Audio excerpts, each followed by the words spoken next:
fire was not intended to burn the body, but to dry it out, as the fluids drained from the remains. The fluids were considered sacred, and they were collected and saved. The fires were kept burning for months, an expensive process that only the wealthy could afford. As the body continued to lose moisture, its weight dropped by as much as 70% and left the dehydrated tissues resistant to insects. This is what turned it into a mummy, curled up from drying in its seated posture.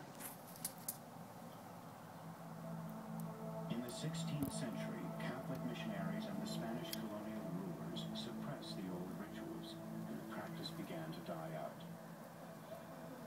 But it didn't completely disappear until the early 1900s. For today's young Ibaloi, while mummification is no longer a part of their lives, it remains an important part of their cultural traditions. Orlando is a frequent visitor here in Cagayan. Because he's respectful of their customs, he's gained the trust and the friendship of the Ibaloi. It's the only way he can do his work, studying and preserving their ancestors.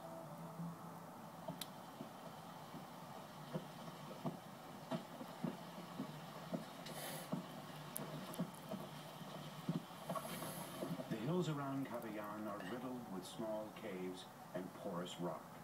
They provide a variety of convenient burial sites.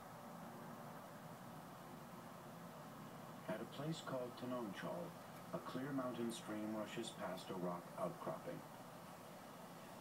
Inside the massive rock, there are 4 small alcoves, carved out by hand centuries ago. In these crypts, the Ibaloi placed 23 wooden coffins.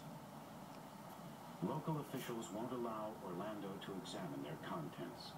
They're afraid it will anger the spirits. But it's clear that this tomb hasn't weathered the passage of time well. Once the rock provided a good resting place, solid shelter against rain and wind. But now it's accessible by road, exposed to intruders. When the location of a tomb like Tanongchal becomes known to outsiders, it's a target for graffiti, theft, and destruction. It really hurts me personally when I see the caves and the coffin that are vandalized. When we see that a coffin or even the burial ground is vandalized with all those graffiti marks, we feel sad and we feel sorry because we feel that our mummies are really a human being. They were not respected by these people.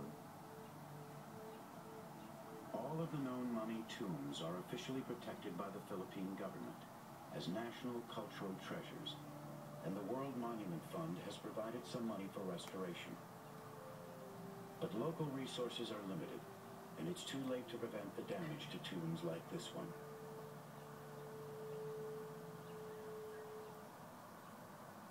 While looters and vandals are destroying the past, Sharon Long is slowly piecing it back together. Though her reconstruction is far from complete, she's beginning to get a feel for the personality behind the face. This is where you don't want to stop because once I fill this in and get her eyelids going, she starts looking human. And the nostrils and the nose, the blunt of the nose, she'll have a kind of a round, blunt nose and a line. And so then I don't want to stop. I like to just keep moving right along.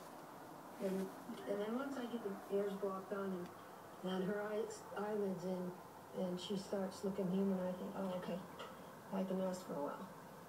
This person who was alive once, you've brought them back to life, and you can say hi. It's just a matter of time before this mummy looks out on the world once again. Even with a real face, we'll still never know exactly who she was. That's true for most of the Ibaloi mummies, whose identities have been lost with the passage of time. But there is one mummy whose name and story we can be certain of. He was Apo Ano, and he was a very important person in the village of Nabalikon some 500 years ago. Apo Ano's mummified remains were stolen from his tomb around 1920, and from then on the villagers believed they were cursed. They suffered through decades of drought, poor harvests, civil conflict. Finally, in 1984, a mummy was donated to the Museum of the Philippines. Village leaders recognized the tattoos on the museum's mummy, and they were able to confirm that this was Apo Ano, their missing ancestor. In an emotional ceremony, Apo Ano was returned to the people of Navalicon and later restored to his own tomb. After his homecoming, the harvests improved and the local bandits disappeared. The villagers insist the credit belongs to Apo Ano.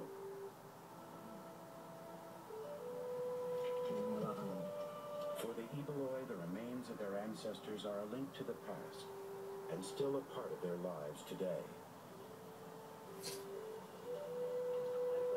Now that Apo Ano is back in his tomb, they can practice the old customs, bringing him out for brief visits with the living.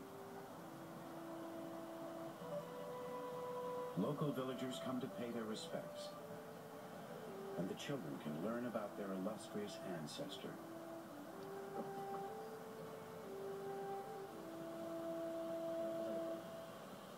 Apo Ano could be a great warrior, because as you can see at the back, it is an engraving. You can see in this portion, this is very small. This is a symbol that he is a great warrior. And also, as a hunter, you can see drawings of different animals here, wild animals. So this is to reflect that he is one of the great hunters here in the Benguet region. For children in most places, seeing a mummified body up close would be terrifying. But these children know there's nothing to be afraid of. Apo Ano is one of them.